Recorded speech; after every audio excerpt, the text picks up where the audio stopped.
सर्दियों की एक ठंडी रात थी।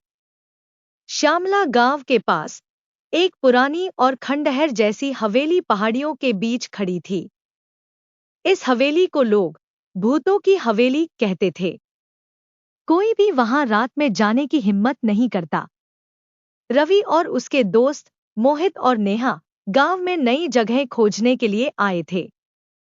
गांव के बुजुर्गों ने उन्हें हवेली से दूर रहने की चेतावनी दी, लेकिन युवा जोश में वे डर को नजरअंदाज कर हवेली की ओर चल पड़े।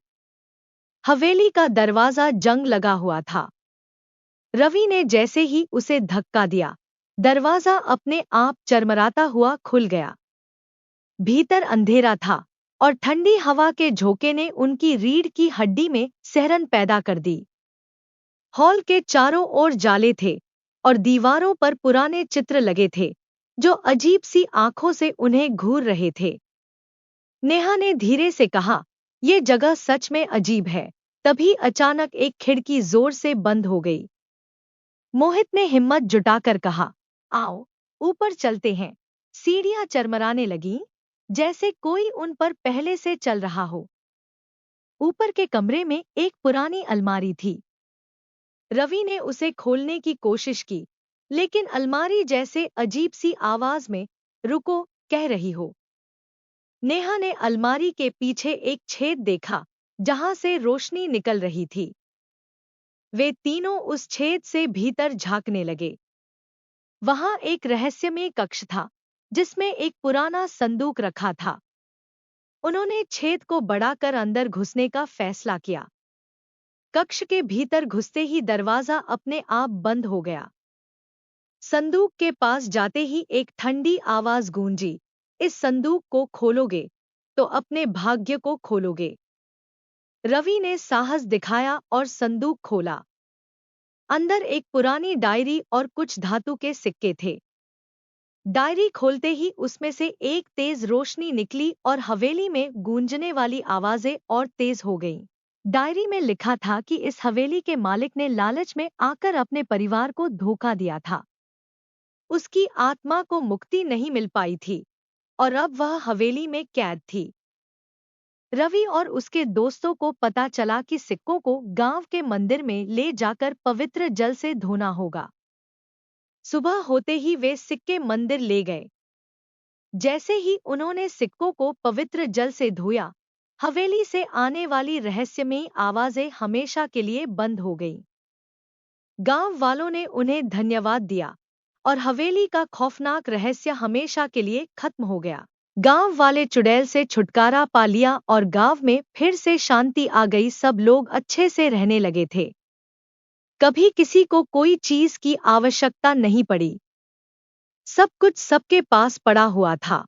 गांव में या किसी प्रकार का नहीं रहा गया था।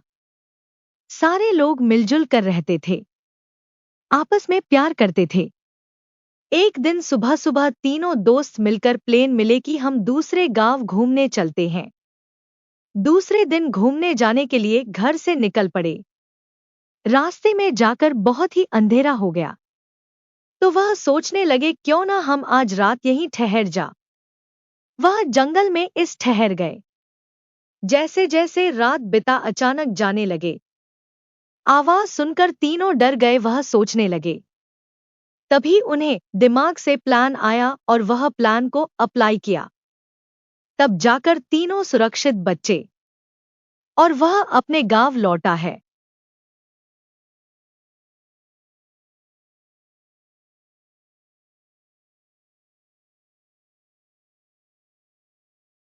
गांव के पास एक पुरानी सुनसान हवेली थी, जिसे लोग डरावनी हवेली कहते थे। कहते हैं कि वहां एक चुड़ैल रहती थी जो रात में रोने की आवाजें निकालती थी। मोहन, पायल और अर्जुन हवेली के बारे में बातें कर रहे हैं। पायल कहती है, "क्या सच में हवेली में चुड़ैल रहती है?" अर्जुन, "मुझे लगता है ये सब डराने के लिए झूठी कहानियां हैं।" मोहन, "तो क्यों न हम खुद वहां जाकर देख लें?" गांव का मैदान, बच्चे मिलकर बातें कर रहे हैं। दूर डरावनी हवेली दिखाई दे रही है। हवेली की ओर यात्रा। बच्चे रात को हवेली की ओर जाते हैं। रास्ता सुनसान है और झींगुरों की आवाजें सुनाई देती हैं। अर्जुन के हाथ में एक टॉर्च है और मोहन बार बार पीछे मुड़कर देखता है। पायल डरी हुई है, लेकिन साहस दिखाने की कोशिश कर रही है। बच्चे जंगल के रास्ते से हवेली की ओर जा रहे हैं। चांदनी रात और हवेली का डरावना साया। हवेली के अंदर बच्चे हवेली में घुसते हैं। अंदर जाले, पुरानी टूटी कुर्सियां और एक बड़ा झूमर लटका हुआ है। अचानक हवा से दरवाजा बंद हो जाता है और सब डर जाते हैं। किसी को ऊपर से पायल की झंकार सुनाई देती है।